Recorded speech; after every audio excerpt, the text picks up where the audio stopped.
Thank you very much for this very nice introduction and for being here. I was here a little more than a year ago, starting a conversation about theater and philosophy, and at the time, Anna and Lisa were mentioning in passing that they might like to organize a little workshop on theater and philosophy a year from then.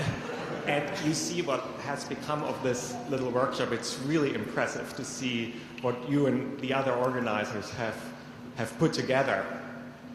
So I originally expected to continue the set of conversations we'd had a year ago, and I proposed as a topic for my lecture the relation between theater and between Wittgenstein's relationship to drama.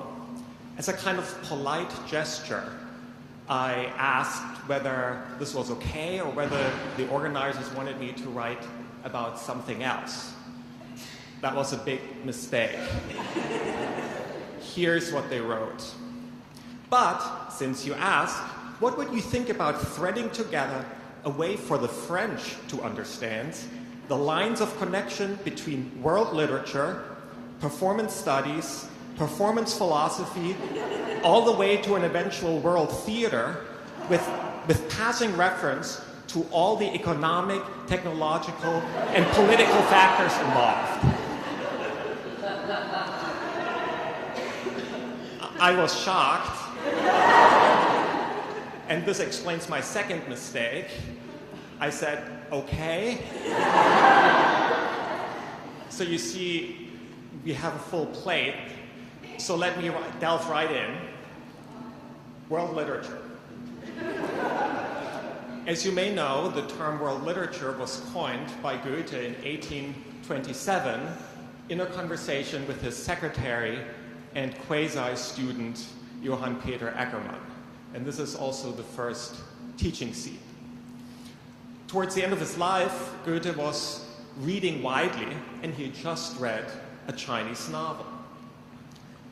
And he talked about this Chinese novel to Ackermann. Ackermann was surprised. The Chinese have novels? He said. Goethe answered indignantly, yes, thousands of them, and they wrote them when we were still living up in the trees.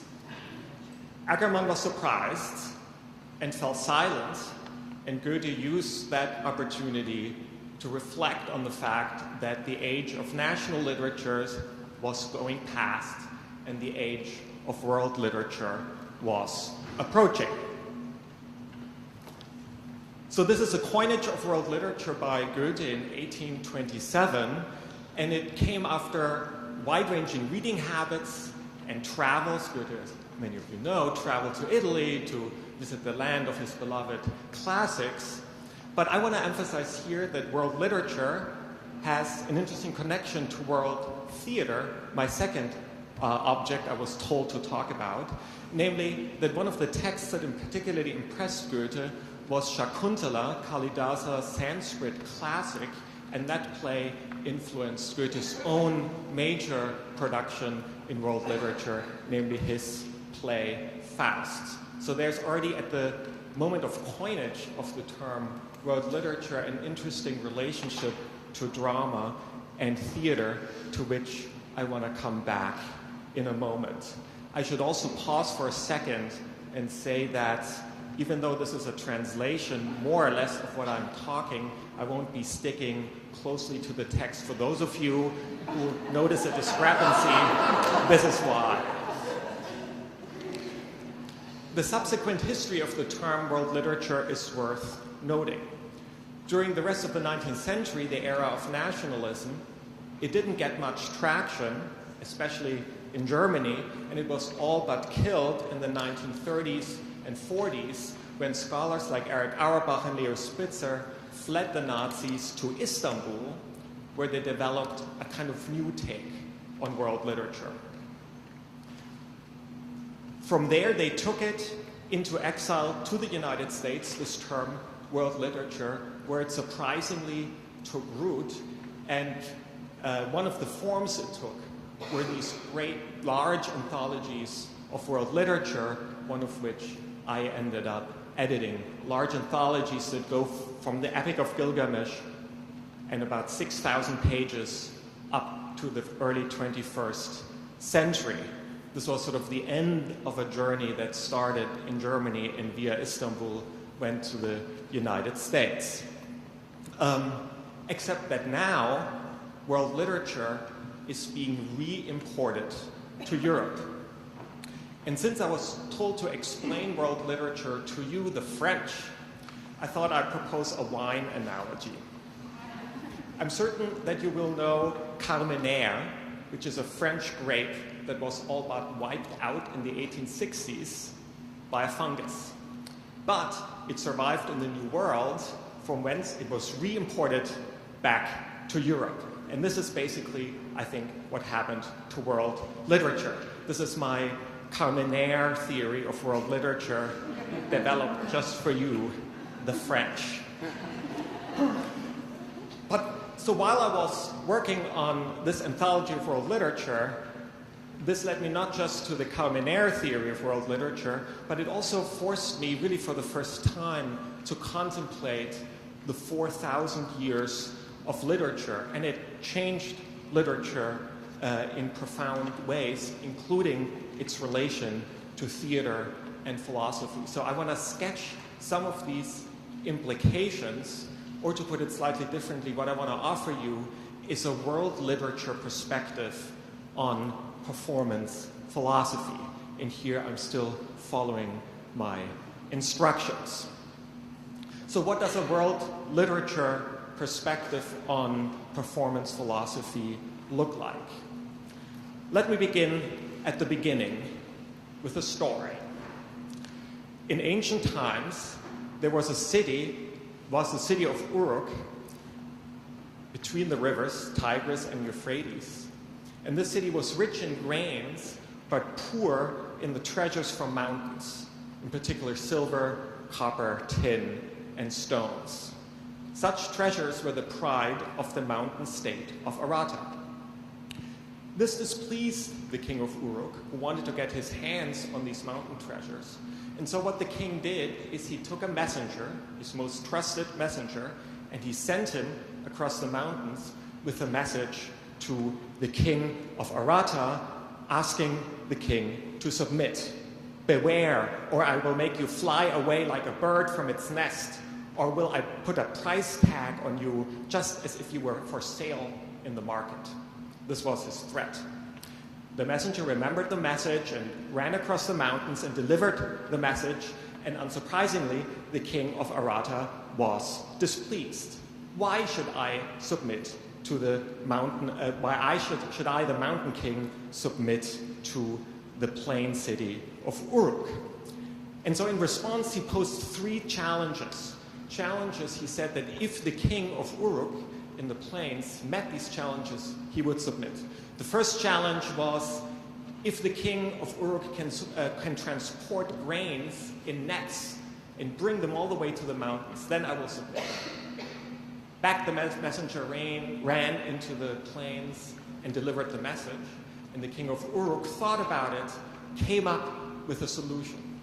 He let the grains sprout, and once they'd sprouted, he could put them in nets and had them brought all the way back to the mountains. But this was not enough, and the king of the mountains posed a second and a third challenge. But each time, the king of the plains met these challenges, but it was not enough. The mountain king still would not submit. Back the messenger ran with all of these bad messages for the king of Uruk, and now the king of Uruk got really angry, and he went on this long harangue against the king of Arata with the messenger standing right there next to him. But then the messenger tried to repeat the message and couldn't remember it. Then the king of Uruk came up with another solution to this problem. He took a piece of clay, he flattened it into a tablet, and he put the words on the tablet. He gave the tablet to his messenger. The messenger took it to the king of Arata, handed it to the king, and said, "Here's the message." The king of Arata looked at the tablet, held it to his ear. No voice was forthcoming. He stared at these marks for a long time, with his whole court looking on, and then he submitted to the king of Uruk. Now, this story is over 4,000 years old, and it's the way in which the Mesopotamians themselves told the story of their greatest invention, namely writing. In the story turns on the moment when the king of Uruk realizes that meeting these challenges is not enough, and he switches, and he realizes what really is at stake is controlling the messenger. Whoever controls the messenger can project messages into space. And this is how the Mesopotamians imagined the origin of the invention of writing. Now, the descendants of the king of Uruk and his messenger were a powerful new class, the technicians of this new technology that allowed them to project language across space, making clay talk. They became a powerful class, and they left images of themselves. You see them sitting cross-legged with a tablet on their knees and a bag of moist clay next to them. They have to keep the clay moist, otherwise it will dry up and become hard. They look very confident because they've become, as I said, a powerful new class. They even had their own god who holds a divine tablet made not of clay, like human tablets, but of precious stone, lapis lazuli, the color of the sky. And from this celestial tablet, the goddess of writing, Nisaba, reads omens of the future. Now, originally, writing was kept secret, passed down from father to son, but soon demand for this new technology grew, and so scribal schools had to be set up. This is, if you will, my second scene of instruction. My teacher said, "Your handwriting is not good at all," and he beat me.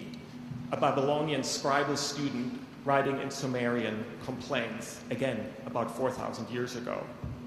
But not all complaints came from students. "I have been told that you have abandoned writing," an Egyptian teacher reprimands his students. And always in these fragments from the earliest writing schools, "Don't be idle, write."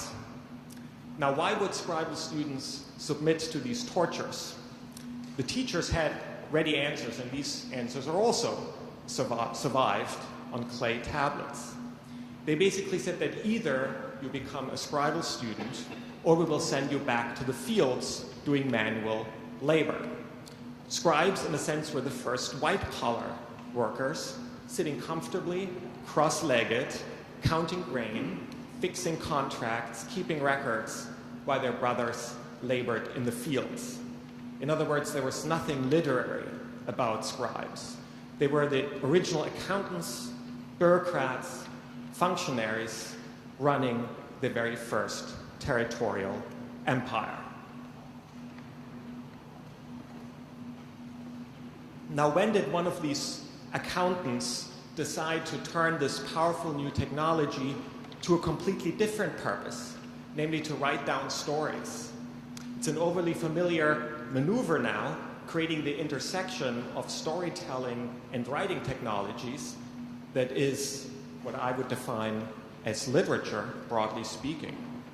But it was a surprising move for one of these accountants, because storytelling had its own system of transmission, namely oral transmission. It was passed down from one generation to the next.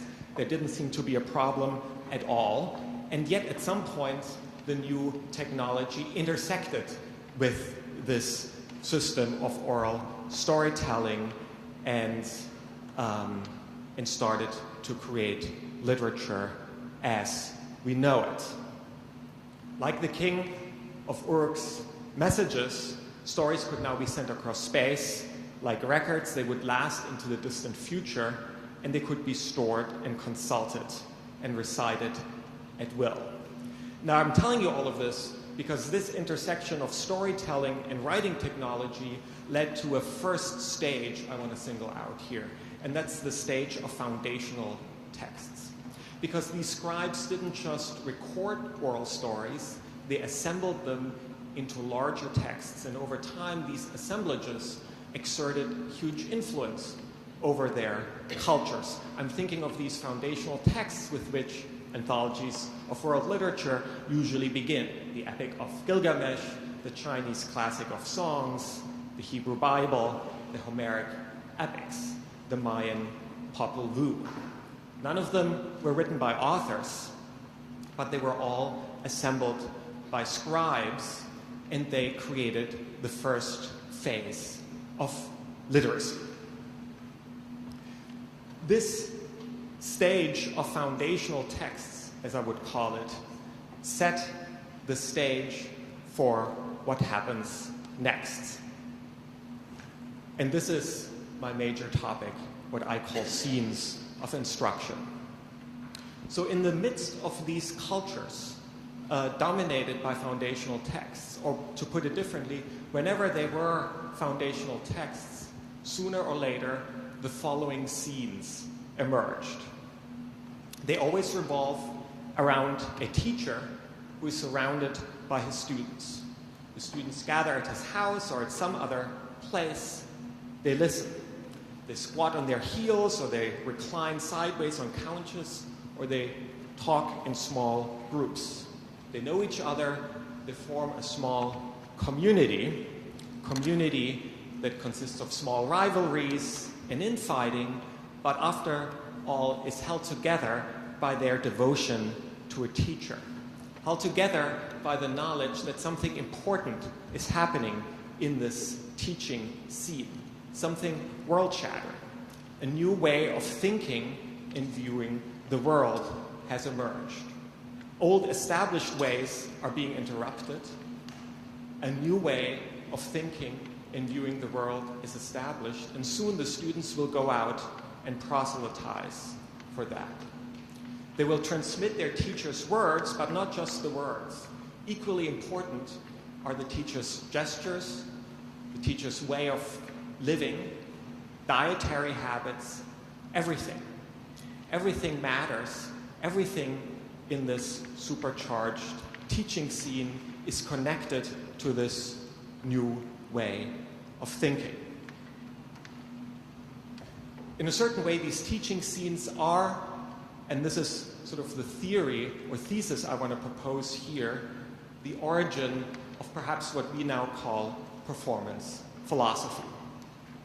And they happen across all cultures in which foundational texts and writing had taken root. In China, the teacher is called Master Kung, Latinized as Confucius, who had withdrawn from government service to dedicate his life to his teaching and his students. In Greece, his name is Socrates, a disheveled man who walks around without sandals. In India, his name is Buddha. In the Near East, Jesus, and later a man named Muhammad will appear and gather students around him in the same manner. What's important about these master teachers is that none of them write. They live in cultures, as I said, dedicated to foundational texts, the classic of songs, the Greek epics, the Sanskrit Vedas, the Hebrew Bible. They know these texts, they quote from them, but they don't dream of writing these texts themselves. These texts, these foundational texts, aren't written by anyone anyway. They're assembled, as I've said, by scribes and woven together into larger units. Instead, these teachers teach and speak and interact directly with these students, sometimes criticizing the foundational texts that are all around them explicitly, sometimes simply differentiating themselves from them implicitly. But the emphasis is on live, face-to-face interactions and the combinations of words and gestures and deeds. This is why I think we can legitimately consider these teachers and the scenes and the scenes around them as the beginning of performance philosophy. But then something interesting happens. Sooner or later, the teachers die, sometimes a natural death, sometimes, more often, a violent one. Students are traumatized. The world has come to an end. They don't know what to do. And then they start to take notes. They write down the teacher's words. The teacher's words start to circulate. And sometimes over generations, the teacher's words get assembled into texts of their own. These devoted students who had dedicated their entire lives to their teachers, they are producing what their teachers never wanted, namely a new kind of text. In China, the texts surrounding Master Kung are called analects. In Greece, the texts surrounding Socrates are the Socratic dialogues. In India, they become the Buddhist sutras, and in the Near East, they are called the Gospels. So we are now in a second phase of world literature, a paradoxical phase that starts with a kind of rejection of writing, and some of these figures not only refuse to write, but explicitly criticize writing, but somehow through this detour via orality, these masters and their students produce a powerful new genre of writing, often universalist in its aspiration, and sooner or later these texts begin to circulate and create what today we call world religions and philosophy. Part of the appeal of these texts is universalist, but part of it is also the appeal. They tell the listeners and now the readers to change their lives and are therefore a kind of disruptive form of literature, even though all of them also end up creating traditions of their own. So let me single out a few salient points here. To varying degrees, these teaching scenes, although they are oral and what we might now call retrospectively performance philosophy, they may emerge in the midst of and out of a critique of the earliest writing cultures. This seems an important point to take away. What I have in mind is that there's a certain tendency in theater and performance studies to somehow presume that performance is older than literature, and that therefore performance and theater need to kind of wean themselves off their dependence on this latecomer literature, somehow based on the idea that of course humans have always moved, they have performed, they have danced, so performance has these origins that lie beyond or before the invention of writing by the king of Uruk in this Mesopotamian story.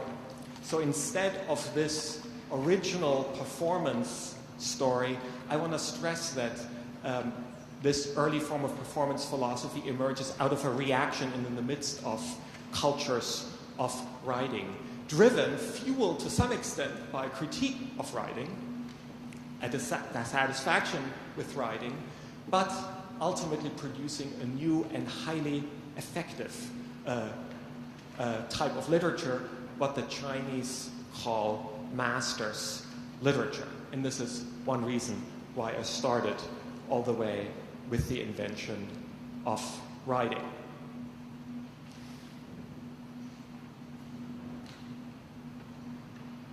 I want to dwell a little bit on one of these teaching scenes in particular, and with an aim of connecting now what I've described as these scenes of instruction, what the Chinese called master's literature, and what we might consider the beginning of performance philosophy more directly to drama. And here I want to start with another story. Sometime in the 5th century before the Common Era, a playwright, so here's the connection to theater, went to submit a tragedy to the annual theater competition in Athens. Despite his young age, he was already quite established in the theater world. He, for example, acted as the choregas, the leader of the chorus. So he had made a name for himself. But somehow that was not enough, and he wanted to have the highest honor reserved for in the Athenian theater world, and that was to win first play in Athens. It was a big scene, as we all know. 15, maybe 17,000 people would witness triumph or failure. And in order to reach this triumph, he had written a tragedy, and he's about to submit this tragedy to the annual competition in Athens. But on his way, he encounters a group of people who are surrounding the notorious public speaker Socrates, and he begins to listen to them, to their exchanges, to the way in which Socrates decimates the arguments of his opponents. He finds himself strangely compelled by this man, and he decides to become his student. And then he does something very interesting. He takes his tragedy and burns it. Now, as you may have guessed, the protagonist of the story is Plato, and the scene is transmitted to us by Plato's first biographer, Diogenes Laertius. Now, it's not historically confirmed, but it's an interesting fantasy because it connects Socrates and his student Plato to the Athenian theater world. Now, there are various ways of understanding the story, and one is that, of course, Plato had to burn his tragedy because he can't be a philosopher and a playwright at the same time. But I would like to suggest another reading of the scene, namely that Plato, in fact, continued to write plays, only now in the new and unusual form of the philosophical dialogue. That is sort of the argument I made in the book Elizabeth referred to, The Drama of Ideas. The strange birth, at least in this story by Diogenes Laertius, the strange birth of philosophy, of Western philosophy, from Plato's relationship to the Athenian theater world. Now, since I've stressed that one of the important features of these early foundational texts is that they are assembled by scribes, not written by authors, it's worth thinking about how literary authorship actually emerged. Most of the students of these master teachers who wrote down their words and produced these powerful new texts, the texts of performance philosophy, remained anonymous. They left the spotlight on their teachers. Plato, as we know, didn't. He inserted and asserted his authorship over his teacher Socrates by emerging as the author of the Platonic dialogues. And here, too, the relationship to theater, of Plato to theater, that Diogenes Laertius imagines, is important, because drama is one of the original scenes of individual literary authorship. As we know, the Homeric epics were all transmitted orally by generations of bards, but it was the Athenian playwrights who rewrote these anonymously told and transmitted stories, putting their individual stamp on them. So the quasi-wannabe dramatist Plato here takes individual authorship in part from drama and translates it into performance philosophy. So I've dwelt on this one teaching scene, and they don't get replayed verbatim in these different cultures, but I find it striking that they do appear and reappear with striking consistency.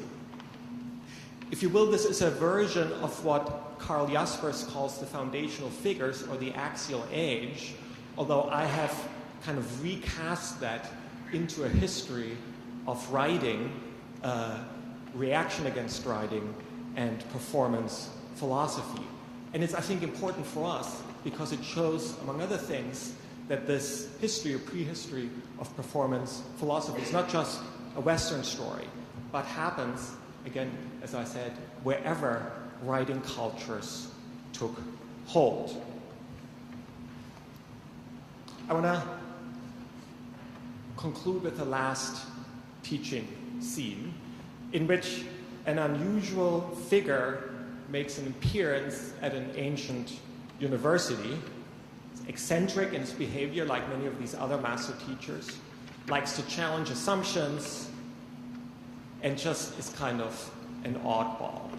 There are many stories circulating around him, for example, that he'd been born into a wealthy family, given away all his wealth, and was now committed to a quasi-monastic life. These and many other stories about his personal life and eating habits are circulating among the students, because like the other master teachers, he has assembled this group of devotees around him who are often coming a long way on a kind of pilgrimage to hear this master teacher talk. Now, like the other master teachers, he has an issue with writing. He has written at an earlier point in his life, but he's since denounced everything he's written, and he is now preferring this live interaction with his students as his primary mode of thinking and teaching face to face. This is his commitment. Even though he doesn't really write anymore, he starts to realize that his students are taking down his words, and he gets his hands on some of these notes. He's horrified because these notes don't resemble his own thoughts at all, and he is devastated, doesn't know what to do, and decides, as a kind of damage control, to take matters into his own hands, and he starts to labor over writing down his own thoughts and his dialogues with his students, but he doesn't quite manage to pull it off, and when he dies, he only leaves fragments and notes of various kinds.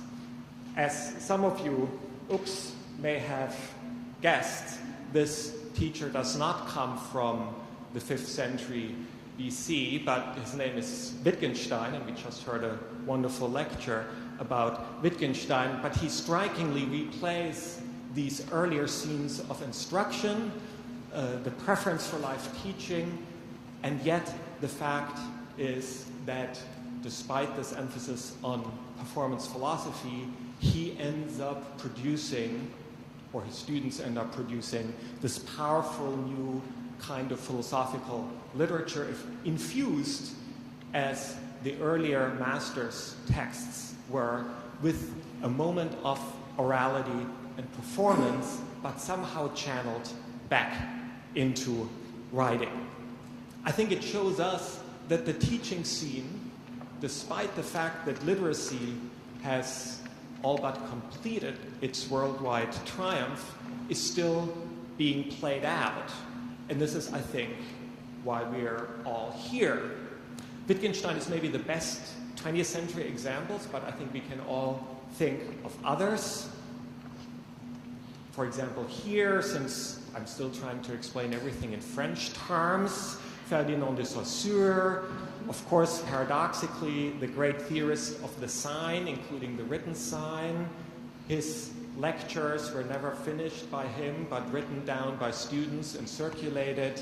Lacan, even though, of course, he wrote, the greatest mystique applied to lecture notes and seminar notes that were circulating among students.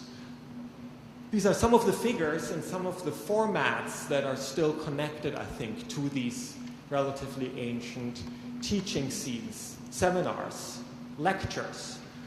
The academic star system, I think, and I'm not looking at anyone in particular here, is part of that appeal of the teaching scene as well.